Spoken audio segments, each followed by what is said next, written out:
Здравствуйте, друзья! Сегодня, как и обещала, я начинаю целую серию ответов на комментарии, которые получила под постом «Аллергический кашель. Как распознать?». Все вопросы достаточно объемные и требующие внимания, безусловно. В течение всей недели я буду разбирать по нескольким таким вопросам, по нескольким комментариям, поэтому следите за новостями. Буду сохранять эти сторис в своем профиле для того, чтобы вы в течение суток могли ознакомиться, получить ответ, может быть, на свой вопрос. Если по ходу у вас тоже возникнут какие-то ситуации, которые вам хочется разобрать, пожалуйста, напишите ваш вопрос в комментарии, опять все под тем же постом. Аллергический кашель, как распознать. Все комментарии, которые там есть, один за другим, я их потихоньку в течение недели разберу.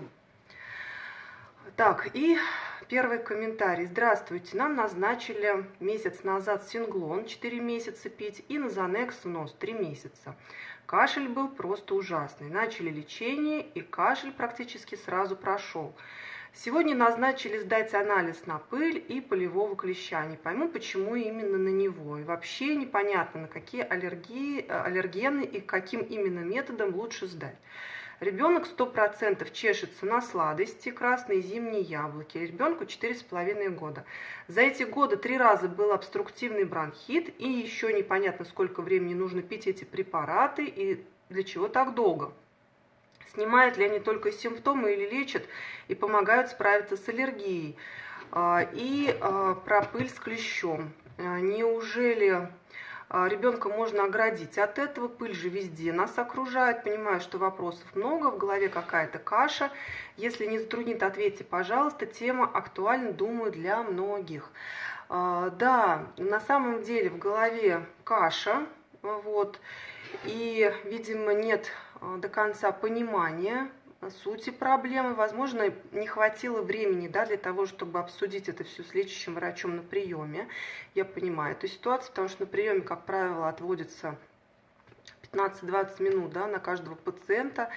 И, к сожалению, мамы не всегда успевают задать все интересующие вопросы и понять все нюансы. Именно из-за этого получается каша в голове. Давайте будем разбирать этот вопрос поэтапно. Поскольку ребенок ранее уже давал аллергические реакции, в частности, мама пишет, что чешется на сладости, на красные яблоки, вероятно, врач предположил, у данного малыша наличие аллергии, и именно поэтому предлагает обследоваться на аллергены, именно поэтому назначает курс препаратов. Синглон и Назанекс. Мама пишет, что кашель был ужасный, когда начали лечение, кашель прошел сразу же. То есть о чем это может свидетельствовать? О том, что врач, он назначил лечение грамотно, то есть у ребенка действительно есть аллергическая составляющая, возможно, аллергический ринит. Здесь есть, просто мне сложно по диагнозу что-то здесь говорить, поскольку я не знаю ребенка. Тем не менее, лечение малышу помогло, и следующий этап, естественно, это обследование на аллергены. Для чего обследование на аллергены нужно проводить? Конечно, для того, чтобы уменьшать затем контакт с этими аллергенами. В идеале вообще исключить контакт с аллергеном для того, чтобы ребенок стал чувствовать себя лучше, для того, чтобы проявления аллергии прошли. Мама пишет, непонятно, на какие аллергены и каким методом лучше сдать. По поводу анализов на аллергены, почитайте, во-первых, есть посты в моем профиле, в моем блоге, и есть очень хорошее видео на моем канале YouTube, называется «Анализы и диагностика аллергии». Канал YouTube у меня называется Надежда Ильинцева, то есть найти очень просто. Но если коротко, то для возраста 4 лет, скорее всего, врач будет рекомендовать сдать кровь на специфические иммуноглобулины. И маме непонятно, почему именно на пыль и полевого клеща.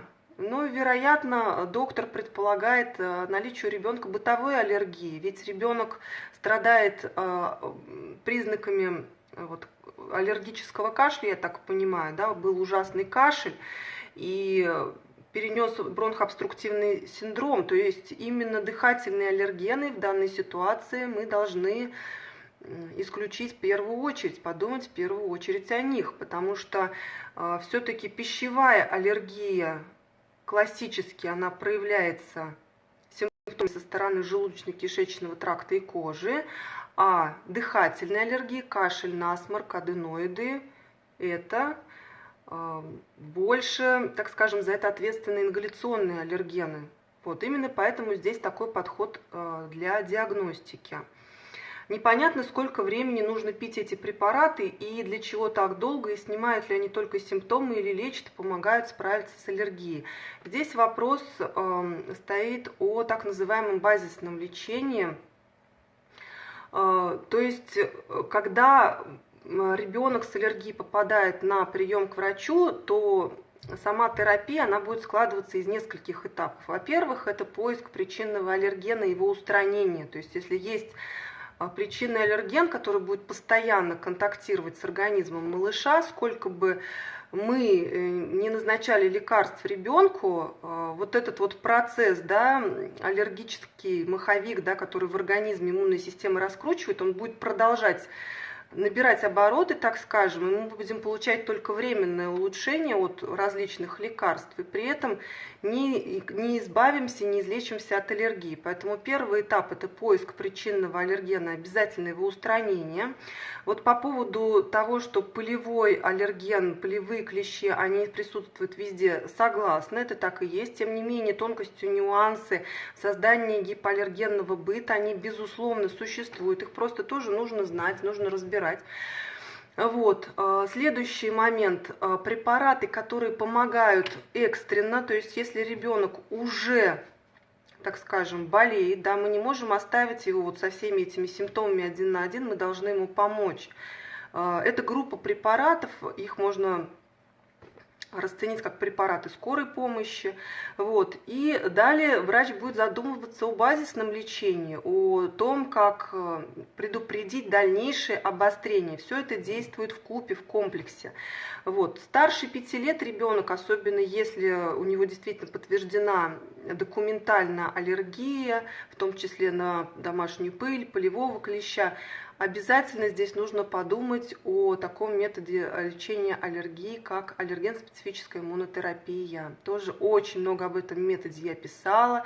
Видео у меня подробное на канале YouTube можно посмотреть. Этот метод является на сегодняшний день единственным патогенетическим методом лечения аллергии. Что такое слово, да? Что означает слово патогенетический? То есть метод, который воздействует именно на корень проблемы, вот, а не только борется с симптомами. То есть получается в арсенале врача вот несколько вот этих вот этапов, да, лечения, которые он будет вам назначать, объяснять. И они, конечно, лучше всего работают в комплексе. И участие мамы здесь огромно, потому что, во-первых, именно мама, она создает вот этот гипоаллергенный быт. При необходимости она подключает индивидуальную диету, да, в соответствии с рекомендациями специалиста. Далее вопрос о патогенетической терапии, о базисной терапии, он однозначно решается с лечащим врачом. Хорошо, когда мама осознает, что, для чего, когда, почему она применяет, для чего, какие анализы она сдает вместе с ребенком. То есть и видит, так скажем, всю картинку в целом. На днях я планирую также в профиле, да, в моем блоге предоставить для вас доступ к одной из частей моего мастер-класса «Аллергии.нет». Это мастер-класс, который я проводила комплексно, он целых 5 частей в своем составе содержит, и очень подробно я даю именно вот всю картину, да, по аллергологии для мам. То есть это не замена лечения, то есть это не лекарства, которые там я рекомендую, да, или БАДы какие-то рекламирую, это вот как аллергошкола, как обучающие уроки, следующие один за другим, которые помогают мамам понять, что конкретно им предпринять вот в каждой конкретной ситуации. И первый урок, который входил в этот мастер-класс, он касается, во-первых, понятия аллергии, что такое аллергии, корни проблем аллергии, триггеры, аллергии истинная, псевдоаллергия.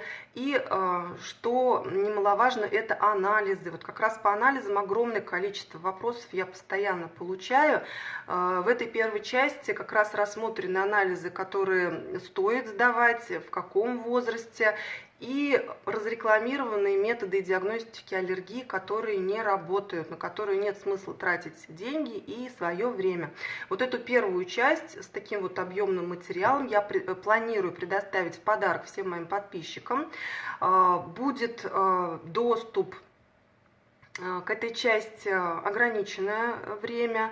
Вот. Как только у меня технически получится все подключить, то есть следите, я и объявлю, скорее всего, еще дополнительно в сторис об этом. Кроме того, вы можете при желании посмотреть и подумать, нужны ли вам другие части, другие уроки мастер-класса аллергии.нет. Но самая первая часть по аллергенам, триггерам и диагностике аллергии, она будет для вас абсолютно бесплатна. Так что следите за новостями. Если у кого-то еще какие-то вопросы есть по аллергическому кашлю, аллергическому риниту, бронхиальной астме, аденоидам, пишите их в комментариях под постом «Аллергический кашель. Как распознать». Хорошего дня и до скорых встреч!